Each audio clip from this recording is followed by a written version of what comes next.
Hello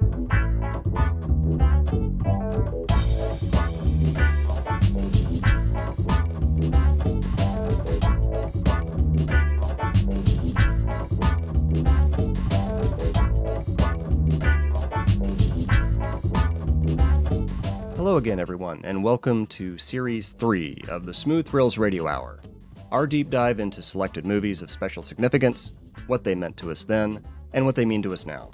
I'm your host, Jason Rutledge. So this is the first episode we actually recorded for Series 3, and it was under some slightly weird circumstances for us. We were all still recording remotely, of course, to be safe, but I had actually managed to contract COVID and was under quarantine for the recording of this episode and one other one down the line. So if I sound a little more out of it than I usually do for, say, the first 4 or 5 episodes of this series, just keep that in mind. Joe, Katie, Nathan, and I are discussing Fritz the Cat in this episode. It is our first animated film we've taken on, and it's one of the more important animated movies of our modern time. It was huge back in its day. It's not as well known now for various reasons, one of which being that it is 90 solid minutes of offensive material and trigger warnings. As such, we will be talking about those things on this episode, so please keep that in mind as we move forward. That said, it's time to get on with the show. But first, we gotta find Fritz. Has anyone seen Fritz? Suddenly it's all very clear. I must tell the people about the revolution. Huh? Revolt! Revolt! Damn you, what the hell you jabbering about now?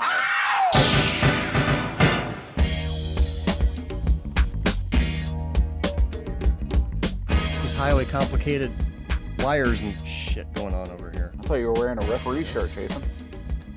No, this is my Sriracha shirt. Gotcha. No. The Awesome Sauce shirt. So I was going to go with The Gambler with James Caan. It kind of looked like that artwork. I was just going to say Foot Locker. Okay. Also with James Caan. Yeah.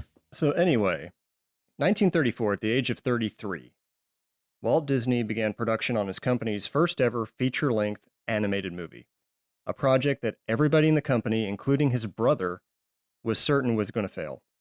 I mean, cartoons are supposed to be short and funny, and they're only shown in the theater before the actual movie gets started.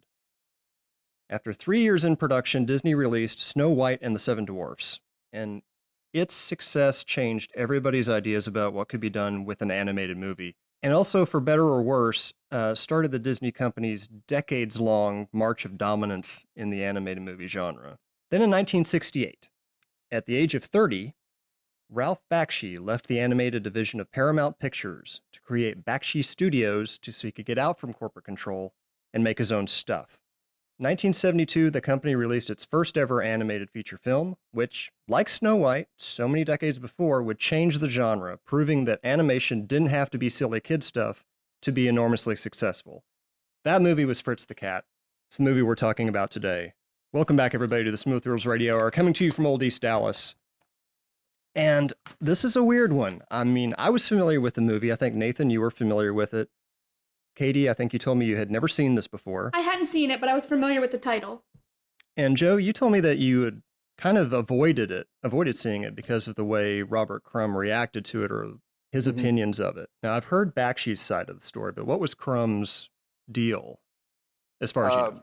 As far as I know, he just had no interest in it. He had no interest in it. He didn't want to see it happen, and that was kind of it.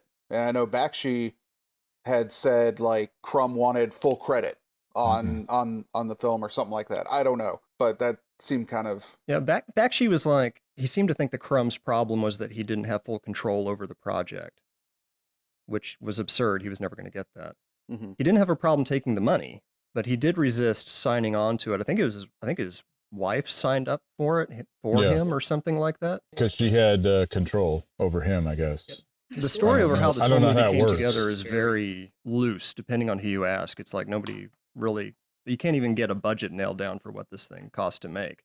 Well, the other thing that Bakshi has said that he showed Crumb his drawings, kind of giving him an idea of how he would interpret his character on screen. And Robert Crumb was okay with it and basically gave him a sketchbook as a reference. And he Bakshi stayed with him and his wife for like a week at his house or something, or apartment. I don't know, but there was some kind of cordial agreement prior to production. And Warner Brothers was involved at one point, but they wanted to dumb everything down and make it like... No, not Warner Brothers. But they came on board in 1970, and then Bakshi's like, I'm not going to do that. So they backed out, and funding went elsewhere, but through Steve Krantz. Yeah, this went through Steve Krantz Productions, yeah. Yeah. As far as I know. When I mentioned in the intro that it was enormously successful, I was not kidding. This thing, depending on who you ask, cost about $1 million to make.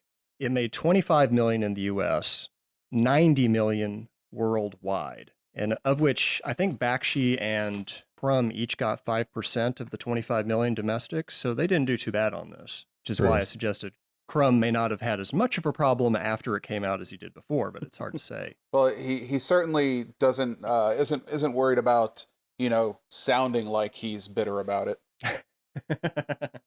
He might smile at the checks, but he's also like, Sure. I'm grumpy about this. It's his baby, So I don't think he was interested in doing movies anyway, was he ever? I Or don't is that think like so. selling Not out? that I know of. I think his big complaint with the final product was which was weird coming from him, that it was just a whole bunch of hippie drug shit. Yeah, that is weird. Yeah, it's one thing Bakshi mentioned was that Crumb did have a real problem with that he felt like they were making fun of leftist politics and that movement and portraying it as this completely ridiculous, like, drug-fueled scam. I don't know if scam is the right word for it. I found it mostly boring. Well, there's very little going on in the film. Mm-hmm. It's like a sensorial experience, really, if you think about it. And it definitely feels like it exists to be shocking and nothing more than that. Oh, sure. They didn't Like, have clearly the X there's ratings. commentary there, but like you Yeah. said, whether or not they're poking fun at that or perpetuating it isn't overly clear in the films. Well, Yeah. one part we get at the beginning here that I think illustrates this. Oh, Jesus.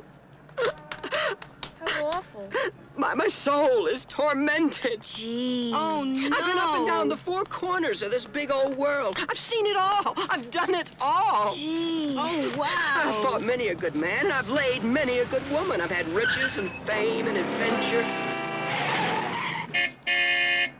I've stood face to face with danger and death countless times. Hey, Why, are you somebody famous? I think I saw you in a movie once. Hey, try not to interrupt, huh? I've tasted life to the fullest, and still my soul cries out. Yes, cries out in its hungry, tortured, racked quest. Look at the good side of life. Things aren't all bad. Gee, he's handsome. You can help me. You must save me. By so doing, you too will be saved. Well, I'd like to, but what can I do? Yeah, lovely set of eyes there. Ah, little sweet one with your heart of gold. I know of a place where we can be alone to Gee, join our you're souls in good sacred looking. truth. Yeah, so Fritz's whole tormented soul shtick is to pick up chicks. Come on. Well, yeah, it's the performative nature of men to get women. That's even shown with them playing guitars when the women first walk by in the beginning. And that's his soliloquy at the end. Oh, Yeah. yeah. It comes back at the end, sure. Mm-hmm. I'm not familiar with the Fritz the Cat comics to know if this has any relation to how those were written at all. Has anybody seen those or is familiar with them? Or Yeah, I mean, I don't know. It's hard to yes and no just because they're both chaos. Hmm. So, I mean, I think that there's a good bit of what is Fritz the Cat in both versions, but they're both different versions, if that makes sense. You think it's like it couldn't be translated to film necessarily, and they had to go their own way with it, maybe? I think that it was attempted with this, but it wasn't something that necessarily worked. It works as a 6-panel strip, but not as a scene. If that Right. wasn't this movie just really a whole bunch of Fritz the Cat comics all kind of glued together? That's kind of the impression Was I it, got. or was it just its own beast? it was mainly its own beast. Yeah. Like, That's there's- typically how comic book films are usually approached anyway. They They'll just take get the like the core property. premise and then expound upon that to make the feature. But what if there was no core premise? Well, there is. Fritz the Cat would be the core premise. Well, his core premise was getting laid and doing drugs, so There you go. They did cover that really well in the movie, I felt. Yeah. Throughout At it. least in the first bit. That came across for sure. And that's what got them their X rating. Well, I don't know that they ever aimed for an X rating because who knew at that point they would get Well, that? they didn't want, from what I read, they didn't want the X rating. Right. But it helped it in the end, obviously. They didn't want the X because Steve Krantz, the producer, was concerned that it might be misinterpreted as an art film and people would stay away from it. He had no problem with it being interpreted as cartoon animals having sex movie. That wasn't the issue at all. He was cool with that. Yeah. Well, he was looking for exploitation, period, I think. It got the X rating because they claimed that animated animal sex is pornography. Especially the wording I saw was in human positions. So had it been like normal animal sex, it would have been fine. But the fact that it was in human position But we're made already it very doing offensive. doggy style as humans, so what is that? It just made me laugh. Like human animals having sex in human position was the issue. Well, that's the MPAA for you. They always have to make some crazy rationalization as to why they score It does say a something. lot about the absurdity of our rating system. Mm-hmm. This is the angle they took with it. And I think it should be noted also that Bakshi didn't really want to, it's not that he didn't want to do Fritz the Cat. He didn't want this to be his first film. He wanted to do Heavy Traffic. Right. He had already written the script. Krantz was not interested until they had an established, like, they took an Character existing or property. franchise or something. Yeah, I think. And then he came Well, I across can understand that this. position completely. I mean, you have to Yeah, do you want something. bankability. Sure, marketable to get the money in. 'Cause Yeah, they really who's to say that Heavy Traffic would have ever happened if this wasn't as successful as it was? I have a question. What is Heavy Traffic? Obviously, it's another project, but like, what is the premise of that? Well, it's I have more never like seen it. contemporary, but it's similar. I don't want to say similar. It's obviously similar in style to Fritz the Cat. Is it animated as well? Yeah, Okay. but the interesting thing is it's all like live action backdrops. Oh, that's and- cool. Well, they yeah. had that a couple times in Fritz the Cat. Yeah, but the Like whole the film is explosion like, at the pop end like and things that, like too? that. yeah, it is. In the case of Fritz the Cat, though, I think some of that may have been happening because they had to cut so many corners and do so many things on the cheap to get it into this budget. Right. But it could have been Maybe. what was moving forward because he maybe saw it in this and liked it, you know. We'll never Well, know. he was experimenting. Yeah. Hmm. And I mean, obviously, if you watch his Lord of the Rings, I it was have all seen shot. those. It was all shot live action, and then he rotoscoped and went back and painted all the cells separately. Which is fucking So awesome. he was always trying That's how to they. bust. Isn't that how they through made heavy metal? Also, I think that was all rotoscopes. some of that? Yeah, A lot of it but was. it's really it's far more noticeable in Lord of the Rings, and it gives this weird otherworldly feel to it. That Didn't he do American Pop that way? Also, I don't remember. that has some of that. Yeah. Was Wizards like that? No. No, I think Wizards Wizards. was very It's been a while flat. since I've watched Wizards, but I feel like that was just a straightforward animated film, Yeah. kind of like Hey Good Looking was, and some of his other ones. Oh, But okay. I was Fire getting and ready to Ice bring up also- Cool World, and he did direct Yeah. that, so never mind. Yep. Sure.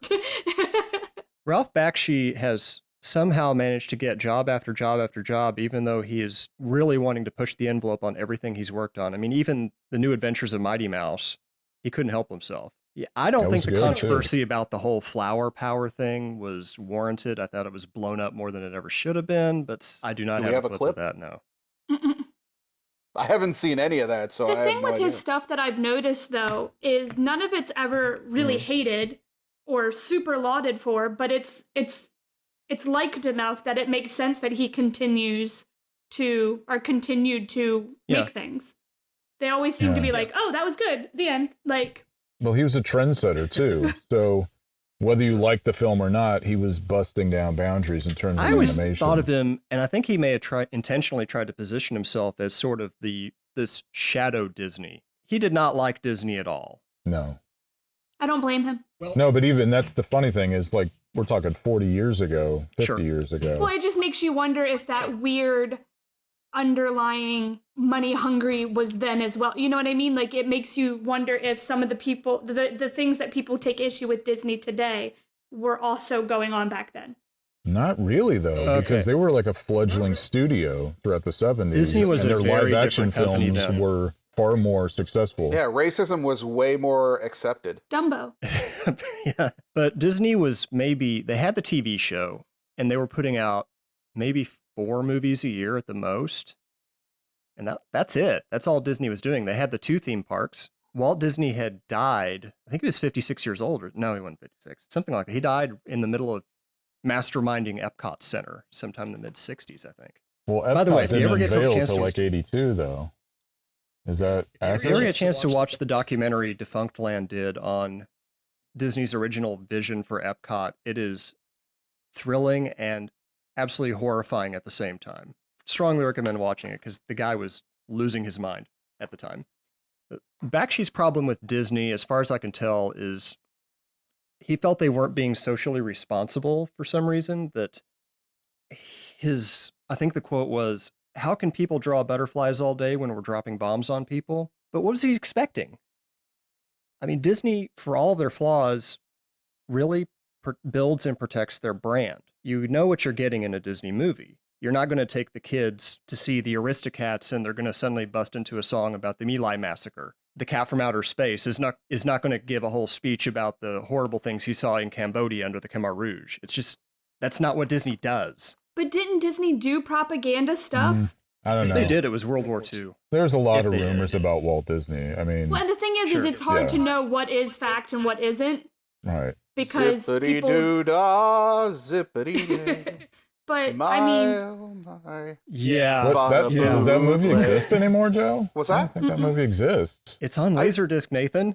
I see. In Japan. Okay, I'm not kidding. And I don't search for it. I don't care, about it at all. But on the Facebook marketplace feeds, I'll every once in a while see an ad for a bootleg Blu-ray of it.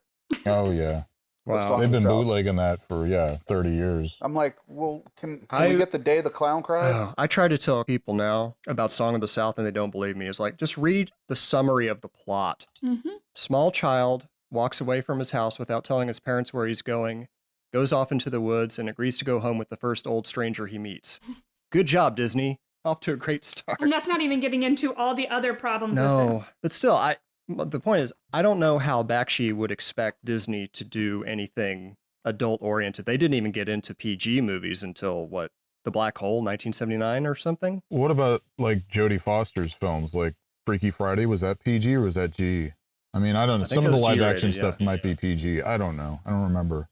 But yeah, I remember Black Hole being a bigger deal. Yeah. I can see both sides to it, because if you do have a platform that clearly Disney was gaining, you can make commentary without it being brash and inappropriate for, you know what I mean? Because there are so many things that are in Disney stuff that isn't kid-oriented, but it's still there, that his complaints with it being absent from it could have been there without it bashing you over the head or being inappropriate for children. Well, I think also Bakshi was very anti-establishment. And Disney was probably the biggest corporation in his world that he would want to be against. But also, Disney's there for escapism. They're not going to do social commentary, generally. You know, you want to go to the movies for escape. No, I get that. So for that comment about during Vietnam, why would you want to go see a movie about Vietnam while it's happening? I mean, a lot of people wanted escape from that because they saw it every day on television. But if anybody listening to this thinks that maybe Bakshi wasn't so strong on Disney, there is a bit in Fritz the Cat when the jet fighters are flying in to drop bombs on New York, and you see that silhouette of Mickey Mouse and Minnie Mouse cheering them on. Yeah. That's not an accident. And Donald Duck. And Donald, yeah. Yeah. And, I forgot about that. And Donald. But with Disney not doing this kind of stuff, didn't that sort of leave the door open for Bakshi to do whatever he wanted to, give him the breathing room to do it without any kind of competition? Sure. But also to do any kind of movies like Lord of the Rings or any of that stuff, whether it's X-rated or PG or whatever, he was doing stuff no one else was doing. And he clearly had his own foothold foothold on that sort of it. That's why I he said PG. and X-rated things. But I'm saying the point is I think he worked his way back and forth easily between R-rated films like American Pop and Hey Good Looking to PG stuff like Fire and Ice. So that wasn't an issue for him. And he had no boundaries. And it's kind of like... He could reel it in. The only other person out there who really was doing a whole hell of a lot was probably Don Bluth at that time. but he wasn't even as established. I mean, he did the little scene in Xanadu, and then did Secret of Nim onward. But he was like a lesser Disney, really, because he didn't. I think he's the better Disney. Test anyone's. Did Secret of Nim do well on its release? I believe so, because I remember it being kind of a big deal. But yeah, I remember it being a big deal, but that like it being a big deal as a kid, you don't really. It's not equated to was it a huge financial success? Like, of course, it's got its staying power. That's what I was more curious about. Like, Fritz the Cat does 100 million. What did Secret of Nim do? Just kind of curious about that. I'm doubting it was 100 million. Oh, yeah. But you remember something like that, and you're like, man, that movie was huge. Everybody was all over. Everybody watched it. But that doesn't mean it could have been like, well, I saw it 4 years after it had its theatrical run. Yeah. Because, home video or whatever. Well, that's just it, too, is like video. The video boom doesn't equate to what it did in the theaters. So I saw it on video and then cable, right. I think most kids probably did. I don't remember Fritz the Cat having a particularly huge video release. In fact, I think mostly it got dunked into the kids' movie bin by accident because they saw a cartoon on it and just dropped it in the rest of the stuff. I saw a few reviews that were like, this was in the kids section and I watched it and I didn't tell anybody because I figured people needed to learn the way that I learned. And it's like... See, I have a strange feeling that Bakshi himself probably loved that. Oh, yeah, well... I mean, look at it. It's Warner Brothers in a clamshell. They were doing clamshells at the time. Who else does clamshells on VHS? There you go.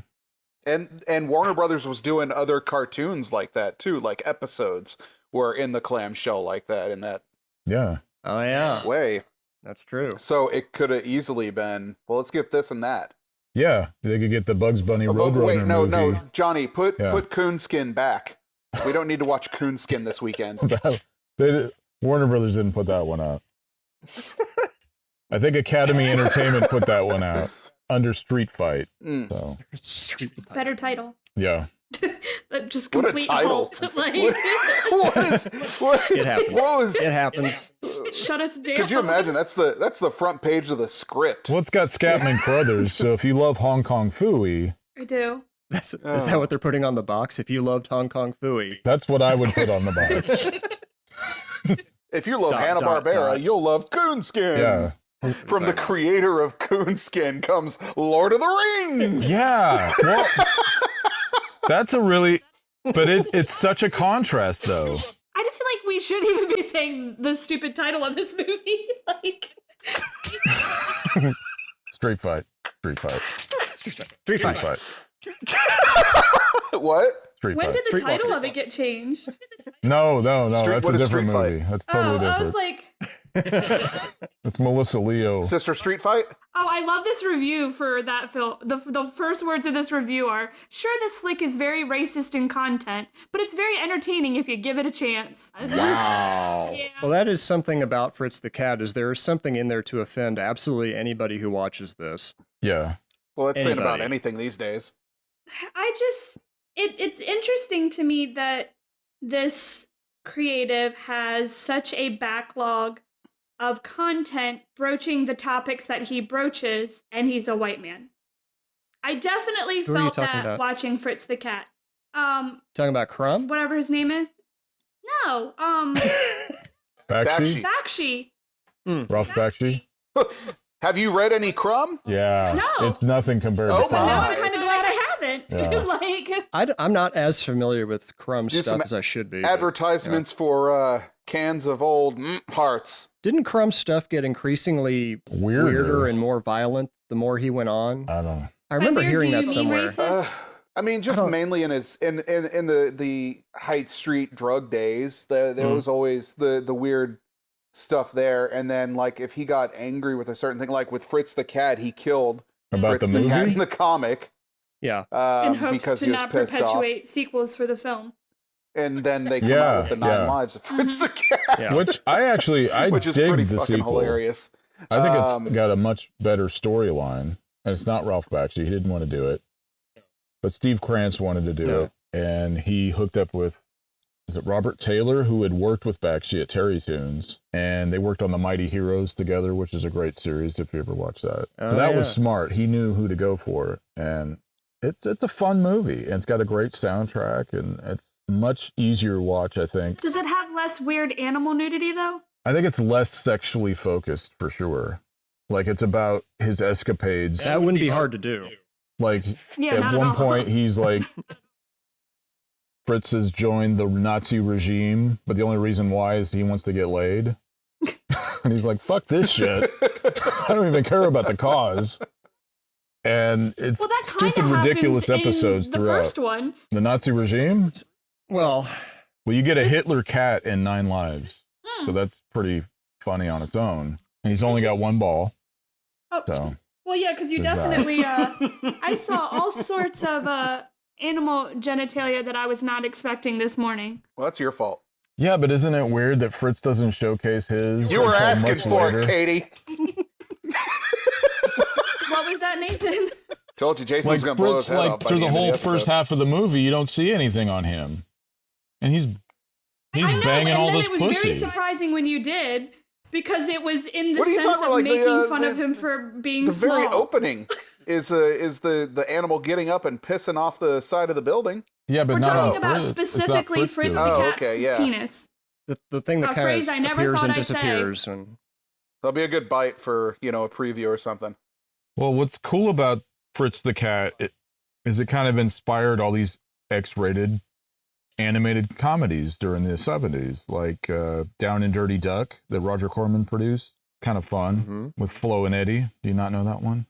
Do you think this perpetuated us getting weird duck boobs in Howard the Duck? no doubt about it. No. There's only one. It's just the duck, and he's dealing with all these humans. The comic itself had that. Yeah. The comic had nudity. Yeah, but they in just Howard the look Duck. very similar to the animated cat, dog, and rabbit breasts that were in this film. They're just globes, lady. Like, there's not much you can do with it. Like, with that, like, I could you imagine, like, if they did, like, do anything with the breasts of the animals in the cartoon, where, like, they just got some saggers hanging down and flip-flopping all over the place. I don't know where I'm going with this. I had a Red Bull. I don't either. Oh, I think you've gone there, Joe. I think you've gone. Have any of you seen Shame of the Jungle? No. I've heard of it. I haven't seen it. The X-rated Tarzan comic that Ann Beats and Michael O'Donoghue had to pass on. It's a French That's film, and they right. rewrote it for the American market. And John Belushi, Bill Murray, Christopher Guest, Brian Doyle Murray, they're all doing voices on it.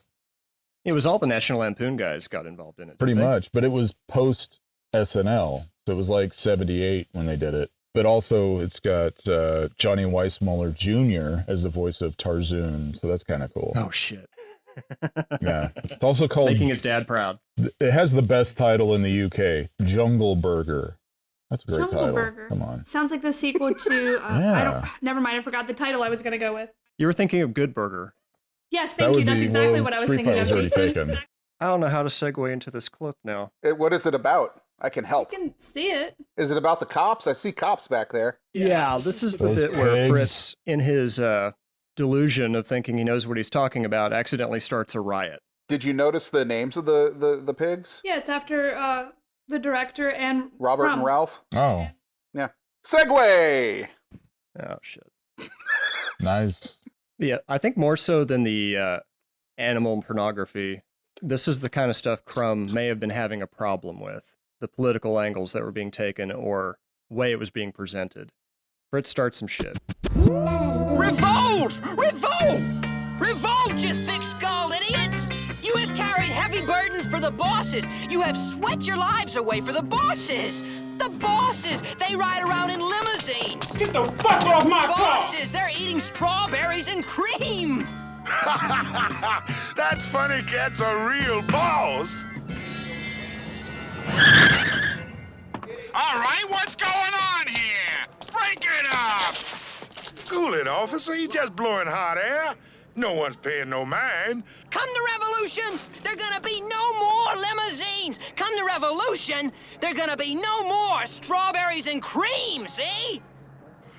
Hey, Ralph, you know how these dumb kids are. They don't know what they doing. Yeah, fucking A right.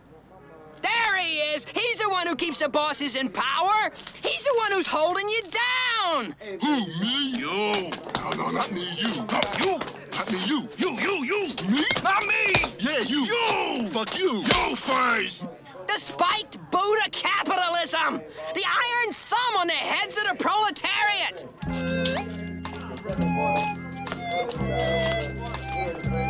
That's right, kids. Under communism, there's no strawberries. Or cream. Or sweet limousines. This is the point where the movie takes a pretty dramatically dark turn. I think it's been dark the whole time. Oh, no. I mean, it gets darker, but it starts out not like a lighthearted film. His buddy gets shot. We get that great animated sequence of the pool balls dropping into the pockets one after another. Maybe it goes on a little bit long. The heartbeats. Yeah. Great stuff. And the movie just never So I have really... a question. Yeah. I don't think it really recovers from him. Was he meant to be assaulting the woman in the church, the synagogue? Because she's yelling at the cop, oh my God, thank you, you saved me. The film's been dark from the get-go. The bit at the beginning? I don't know. I'm not talking about the horse. I'm talking about the woman that's in the bathroom of the synagogue, because he ends up in the ladies' room, and when he pulls Fritz out of there, her top is ripped off, and he's gripping both pieces of her shirt in his hand, and the woman is like, oh my God, thank you saved me. I don't know if they were implying anything in particular there, but I'd possibly. I mean, it's not definitely at the end. I mean, that's hard to watch. Well, yeah, the end is not, yeah. And I don't think that Fritz really had any redeeming qualities, so we weren't rooting for him before he assaulted the woman. And, certainly weren't after. He stands up for the woman in the end. He was like, hey guys, don't be doing this. Though? You shouldn't be doing this. He's doing it for his own personal gain. He legit says those words. I mean, well, he expresses it verbally, whether he acts on it or not. Put it that way. He does the absolute minimum. Yes. Mm-hmm. Bare minimum. Yeah. Oh, wow, what a great guy. He didn't slug her. Oh, I know. Yeah. I'm not defending him for the love of God. I'm not saying you are. I'm just saying, like, everybody else is beating the shit out of her. He's the only one that's not. What a prince. Yeah. Yeah, but we're looking at potential growth of a character is what I think is what she's trying to say here. Does he grow throughout the film? Yeah, because No. Does he become a better cat? Potential, I guess you could say, because at the end of this movie, when he finally has to, I would say, put up or shut up when it comes to, are you going to do this or not? Are you going to shove dynamite into the power plant or not? He bugs out. Are you shitting me? The hell is that? I don't know if you can hear that, but my neighbors have been fucking hanging things for like 3 weeks. I thought you were going to say they were fucking. Okay. Like, damn. Either way. They're hanging something. Every Sunday I go through this, so I completely forgot about that. So if you can hear it. So I don't think he really grows at all since with his speech at the beginning to get laid, and then he uses the same speech at the end. I think that's kind of showing you like there's no growth for his character. He hasn't changed. He's still using the same shtick to get what he wants, and it's just that. Yeah. The fact that he took off and didn't do the bomb and all that stuff. He just realized that he wanted to. But he did. He goes through everything. He plants the bomb and then suddenly says, wait a minute, I don't want to do this. Well, too late. Yeah. That was probably the one time that he sobered up. And I guess maybe that's where Crumb had the problem that he did. Yeah. And he wasn't high anymore. Was Crumb's issue with it that Fritz didn't follow through? Or was that a part of it? I don't really know. Oh, I have no idea.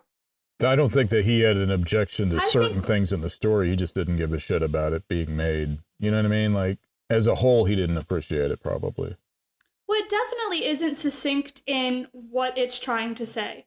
Because, like Jason said earlier, it could be poking fun at, for lack of a better word, left-leaning views on what was going on, or is it taking a stance and saying, hey, these are the problems? There is no real way to tell if it's a mockery or if it's taking a stance in what it believes. So I don't know how his comic strips were and what did he put what he believed in them? And if that was the case, then I could see his issue with the fact that it is very up in the air what the intent for this film was. I think with Crumb, a lot of his biographical work was not necessarily grounded in reality, but he had something to say with it. And he had his viewpoint there. But with stuff like Fritz and I can't remember her name, Angel Food McSpade, and other characters of that era were very, like, it was not just a product of the time, but it was a product of his mind, doing all the drugs and everything like that. So it wasn't really a political view or his belief structure. It was just like shit that came out. That just that he vomited out. I get what you're saying, but it still could have not been what he wanted it to be portrayed, how he wanted it to be portrayed. Because it's one thing if it's your idea and it's coming from you. If somebody else is taking that idea and then maybe putting it out in a way that you don't feel as if it's being represented, then I could understand having an issue with that. I honestly don't think he did. I don't think he gave a shit about Fritz as a whole. Well, just a couple of the things that I had read, it did seem like he did take issue with it, but it never really explained why. And then when Jason said the bit earlier about if it was a mockery or not, I don't know. He may have been taking issue with it just to take issue with it and be that guy. Yeah, I don't know. It was just one more Wasn't thing. There supposed to be there was the Keep On Truckin'. There was the Joplin. What was it? Big Brother album cover. That was just on his list of things. Like, this is what big corporations took from me and paid me very little, and I'm going to complain. I'm going to complain all the way back to my French villa. Well, and that he paid for that by he sold a guy like all of his sketchbooks. Oh wow! Like 20 or 30 years worth of sketchbooks. There you go, and the guy published them. I have a bunch on my shelf. They're amazing. But that's how they moved. Wasn't there supposed to be a movie version of Mr. Natural at one point? Oh, I'm sure. Mr. B Natural? I mean, I know there's supposed to be a movie version of everything at some point. Yeah, it was with Robert Redford, right? Early performance from Michael Madsen. Yeah.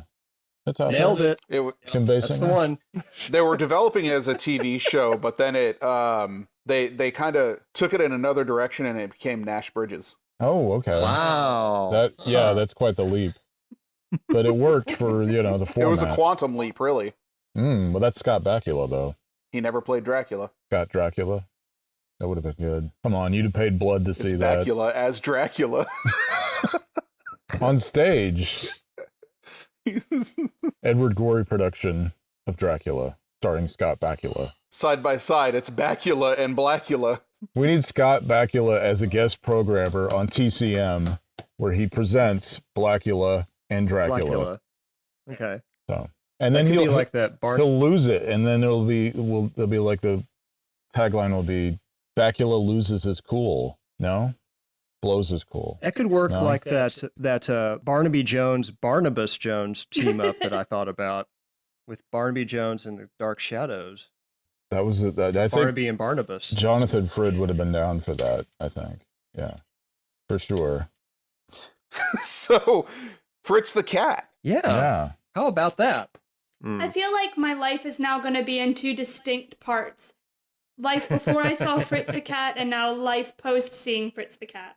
Well, if you look at any of the more serious lists of like the best, most important animated movies that we've ever produced, Fritz the Cat is going to be on it because there's just nothing else was ever happened like it before. Right. Yeah, and it inspired so much. You'll see people making arguments that we couldn't have had Family Guy without this happening first. Yeah, Simpsons, anything adult-oriented animation kind of stems from this. It's hard to remember that what animation was like before it. Nobody was doing this in any kind of mainstream way, anyway. You don't think there would be a heavy metal movie without Fritz the Cat? That's hard to say. I don't know. I think it would be, because the magazine. So was this already the popular. first of its kind animation style? Style? I don't think so. Okay, because then I could see it perpetuating other animated films in that way. No, I think it spurred a lot of. Because I did love the animation of it. Yeah. It reminds me, watching it again, especially in the opening scene with the construction workers. I don't know if any of you are familiar with the short animated film from the early 60s, The Hole. It won an Academy Award for Best Animated Short Subject. Dizzy Gillespie's one of the voices on it. And it's basically two guys at a construction site, and they're just ad-libbing. They're just having a conversation about the current state of politics or just life in general, and then they just animate it around that. And it very much reminds me in the opening scene, because that feels very organic, like them just sitting there shooting the shit. There's a lot of scenes in Fritz the Cat and 9 Lives that are just very organic conversations. There's parts of Fritz the Cat that sound like they snuck a microphone in a shoebox into a bar and just recorded people. That's what they Is did. it? Yeah. There are a lot of scenes that are just they got a group of people and recorded them having normal conversation. Yeah. I mean, the sound quality is terrible, but yeah, you get the point. I guess. It works for the film though. Yeah. I think. Would there have been a Heavy Metal? I think so, because Heavy Metal magazine, I think, was already going by then. Oh yeah, for years. So, as was 2000 AD was already a thing. But to get somebody to give you a couple of $1 million to make an animated movie like that, I don't think it would have happened otherwise. No, probably not. I mean, maybe you had to promise them you weren't going to do any cartoon animal nudity, and that's how it got done. You know what my favorite bit in the entire movie was, and like I only have like maybe 2 or 3. I just didn't really enjoy the movie at the end. I knew that was the Bo Diddley number. Transition. Mm-hmm. Just that animation of the crow dancing was just it was really nice. It was very fluid. It was not like most of the rest of it. It was a fucking weird transition because it was like just that slow push of the next scene, but it was enjoyable because the animation was so nice and it was Bo Diddley, so that was cool too. And you look at like something like American Pop years later, he was great with the music sources that he had. Like he would pay tribute to them almost in animation form. So he was great at those montage sequences, I think. Bakshi ever do music videos? Was he one of the guys that got into that? I don't know. Didn't he do that Aha video? Did he do that?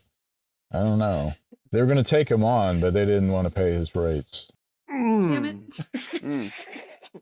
It does not appear that he did any. I didn't think so, but he'd make a killing on Pornhub now. It's kind of weird though. If you look at Cool World, you would have thought for sure around that time at least he would have been. People had grown up on films like Fritz the Cat and Heavy Traffic would have enlisted him in their music videos, but see, I don't remember much about Cool World other than people ragging on it for being a ripoff of Who Framed Roger Rabbit. But it wasn't, I don't see the comparison. No, it's just live action. It's apples and oranges. Yeah, it is fruit. Yeah. That's enough. That's enough to draw a comparison. So, I did try to watch Cool World, I think about 3 years ago, and I couldn't get into it. I watched it when I was younger. I also do love that he worked on the Spider-Man TV series. I have to mention that. Yes. Which is funny because now that's a Disney property. So yeah. No, because he was like pretty much the showrunner on the 2nd and 3rd season of that. Mm-hmm. That's probably my favorite incarnation of Spider-Man, actually. So, Joe, you liked the Bo Diddley number. Katie, your favorite part was the credits at the end because the movie had finally over. Mm-hmm. Nathan, did you have something that jumped out at you? That jumped out at me like besides the movie. Jumpin' Joe Jacobson the third? What? Okay, I don't know. He's not paying attention, clearly, Joe. He's not paying attention. No, I just dug how it kind of inspired that midnight movie, you know, the potential of racier animated films. And as a kid, I mean, we'd all heard about this movie probably long before we saw it. Like, it was the stuff of legend. Like, you know, you'd always have like a neighbor kid whose uncle had a copy and you know, it was like porn, basically. Yeah. And I remember reading like this, my books that I always go for are reference books in terms of movies. And there was this great cult movie book, and I'll never be able to track it down. I don't know, that I used to check out of the local library. And they had this whole section devoted to Fritz the Cat. And there was no video store in the area that had it. But it totally would have been easy for me to rent that under the guise of it being animated or, you know, as a kid. But sadly, the option wasn't there. And you just made me really miss the idea of a card catalog. Dewey Decimal System? Just going in there. So is next season, are we going to cover the sequel?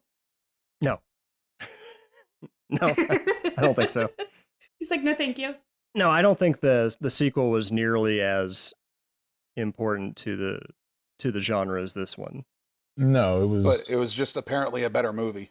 Well, I will a probably lot of watch people that hate it now though. They don't with think Nathan it's a better having movie. said what he said. I seem to enjoy the flow of it better. It's kind of like, okay, Airplane 2, the sequel. It's not Zucker and Abrams. You know, it's a whole different beast. It's Ken Finkelman takes on the whole thing himself, and he pretty much replicates their style. And it's a fun movie. It's a good little movie, but is it anywhere near as great as the first one? No. But I think it gets shit on because it's not the original creator, and it's not Bakshi's involvement in Nine Lives. He just wasn't interested. Well, Plus, it's that. he had a lot of other shit on the table that he was working on. All his projects took like 2 years to make. So Animation takes a long ass time. Especially back then. No way around it. Do you think, too, with sequels that obviously come after films that are such heightened, automatically have that stigma against them because they're never going to be the original? Even though they're still a decent film on their own, they're not what the original was in the zeitgeist of cinema. So that's why Fritz the Cat, the second one, it's like, okay, Fritz the Cat was, So, and maybe with Plus, Airplane the other as thing well. against In the it same probably vein as is remakes, too. Yeah. Nine Lives was R-rated from the get-go. It wasn't X-rated. So people will probably look at that like, I don't want to watch a soft sequel. Therefore, not as good. This watered-down Fritz the Cat. But it's... Imagine, it it came totally out could have today, been there'd be like a hashtag, not my Fritz. Yeah. Stuff like that. Like the Not My Bond, the Daniel Craig website that was running years ago. Oh, it's probably still there. I like the one They're for still the bitching about Diary of a Casino Wimpy Royale. Kid movies. Hmm? Where they changed the actor for the Big Brother, Broderick, and people were hashtagging not my Roderick or something like that. That wasn't already a running hashtag? I don't think so. What are you getting at, Nathan? I just think that's a great hashtag. Not my Roderick. Caught on more than the not my Broderick hashtag for Broderick Crawford. Of course, yeah. Or Matthew Well, that's Broderick. when Ferris Bueller was popular and Yeah, everybody 'cause liked he murdered Matthew people in Broderick. Ireland. And they're like, that's not my Broderick. I prefer Broderick Crawford. Not my Broderick. The guy who was in All the President's Men. I want him. Not this dipshit from Max Dugan Returns. Jennifer Grey was Dirty Dancing. Then with Matthew Broderick, she was Dirty Driving. Oy. And with that, we'll wrap up this episode, everybody. Thanks Into for the listening. vault with you. Into the vault with you, Fritz the Cat. Into the Disney vault. Catch you next time. Bye-bye.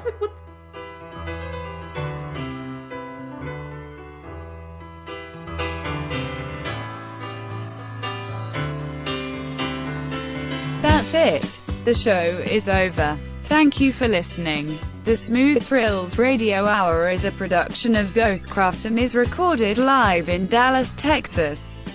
Please email your questions and comments to autopilot at smoochthrillsradiohour.com.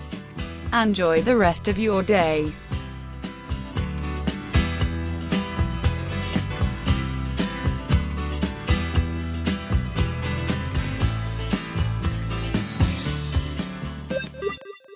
This has been a Ghostcraft presentation.